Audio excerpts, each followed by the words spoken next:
அதாவது ஒரு பாடல் வரிகளிலே குறிப்பிட்டிருப்பார்கள், கோட்டை கட்டினோம், கோயில் மேளம் கொட்டினோம், சவக்குழிகள் கூட நாங்கள் வெட்டினோம்.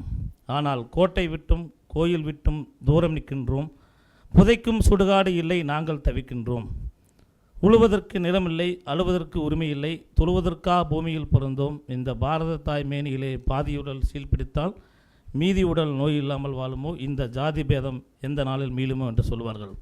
அதே போல தான் இன்றைக்கு சாதி என்பது மலத்தை விட கேவலமாக பார்க்கப்படுகின்ற ஒரு சமூகம். நாங்கள் மேற்கு மண்டலத்திலே தந்தை பெரியார் பிறந்த மண்ணிலே நான் திராவிட விடுதலை கட்சியுடைய தலைவர் அன்பு மகேஷ். அதாவது ஒரு மனிதனுடைய காலிலே மலம், அதாவது கையிலோ அல்லது உடலே எந்த பாகத்திலே மலம் லேசாக பட்டுவிட்டால் ஒரு செம்பு தண்ணீரிலே அதை கழுவி சுத்தப்படுத்தி விடுகிறார்கள். ஆனால் இந்த பிறப்பின் அடிப்படையாக இந்த சாதிய கட்டமைப்பு சுடுகாடு வரைக்கும் சாவதில்லை. வளமை வந்தால் வறுமை விழுந்துவிடும். ஆனால் இந்த சாதி அமைப்பு என்றுமே போவதில்லை. ரொம்ப கேவலமாக, அதாவது கும்பகோணம் மாவட்டத்திலே பார்ப்பனர்கள் இருக்கிற பகுதியிலே வீதி கூட்டுவதும் தெருக்களை பெருக்குவதும் கக்கூஸ் கழுவது கூட தாழ்த்தப்பட்ட மக்களுக்கு அங்கே அனுமதி மறுக்கப்பட்டிருந்தது. சூத்திரில் தான் அந்த பகுதியிலே மலம் அள்ள வேண்டும், வீதிகளை கூட்ட வேண்டும் என்கின்ற நிலைமை இருந்தது. அதே போலத்தான்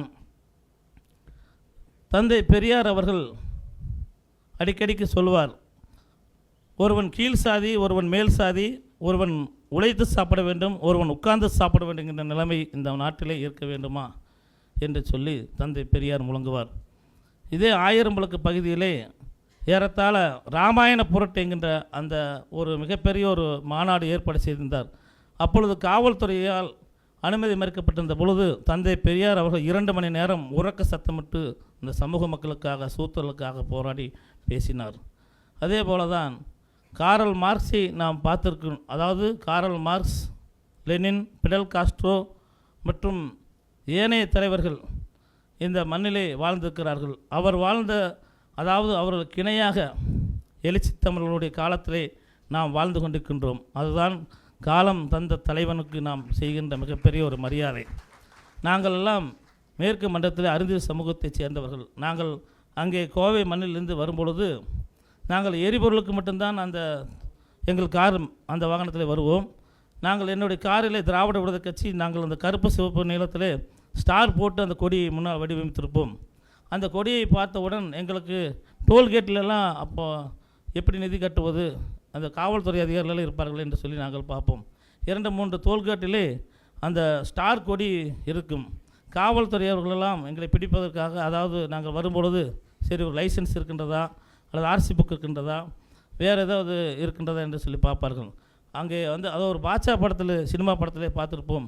அதாவது நக்குமா அவங்களுக்கும் இவங்களுக்கும் அந்த சினிமாவில் திருமண அந்த ஒரு நிகழ்ச்சி நடக்கும். அப்பொழுது ரஜினிகாந்த் அவர்கள் உள்ளே வருவார்கள். அப்பொழுது அந்த எதிரிகளெல்லாம் அவர்கள் யார் என்று பார்க்கும் பொழுது, தம்பி தள்ளு, பாஷா வந்திருக்கிறார் அப்படிங்கிற மாதிரி இந்த ஸ்டாரை கொடியை பார்த்தாவே, இது திருமாவூர் கொடிடா, வண்டி விடுங்க, வண்டி உள்ளே விடுங்க அப்படின்னு சொல்லி சென்னையிலேருந்து இங்கே, அதாவது கோவையிலேருந்து சென்னை வர வரைக்குங்க எந்த ஒரு டோல்கேட்லையும் சரி, எந்த இடத்துலையும் சரி எங்களை யாரும் காவல்துறையே பிடிக்கவே மாட்டாங்க. அந்த அளவுக்கு எழுச்சி தமிழ் அவர்களுடைய அந்த வழியிலே நானும், அவருடைய வாழ்ந்த காலத்தில் நானும் வாழ்கிறோம். எங்கள் சமூக மக்கள் எல்லாம் இன்றைக்கு அறிஞர் சமூகம் அந்த மேற்கு மண்டலத்தில் மிகப்பெரிய சாதிய கொடுமைகள். ஆனால் இந்த திருமாவூர் இருக்கிறார், இவருக்கெல்லாம் பின்னால் நாம் பெரிய சாதி, அதாவது கவுண்டர், நாடர், நாய்க்கர், செட்டியர், வன்னியர், தேவர்களுக்கு இருக்கிற அந்த பகுதியில் நாங்கள்லாம் வசிக்கிறோம். ஆனால் இவங்களெல்லாம் அதாவது மிரட்டக்கூடாது, வாவோன்னு பேசக்கூடாது, மரியாதையாக பேசுவோன்னு சொல்லி அங்கெல்லாம் சொல்லுவாங்க. ஏன்னா இவங்களை தொட்டோம்னா திருமான்னு ஒரு தலைவர் இருக்கிறாரு, நம்மளுக்கு உண்மையில் திருப்பி தாக்குனாங்களா நம்மளால் தாங்க முடியாது, நம்ம வேலையை மட்டும் பார்த்துட்டு போகலான்னு சொல்லி அப்படி ஒரு மிகப்பெரிய நிகழ்வுகள்லாம் நடந்துக்குது. எனவே இந்த நேரத்தில் எனக்கு தோழர் மனோஜ் அவர்கள் இந்த வாய்ப்பை வழங்கிய நல்ல உள்ளங்களுக்கு மீண்டும் ஒருமுறை நன்றி பாராட்டி விடுவதற்கு நன்றி, வணக்கம்.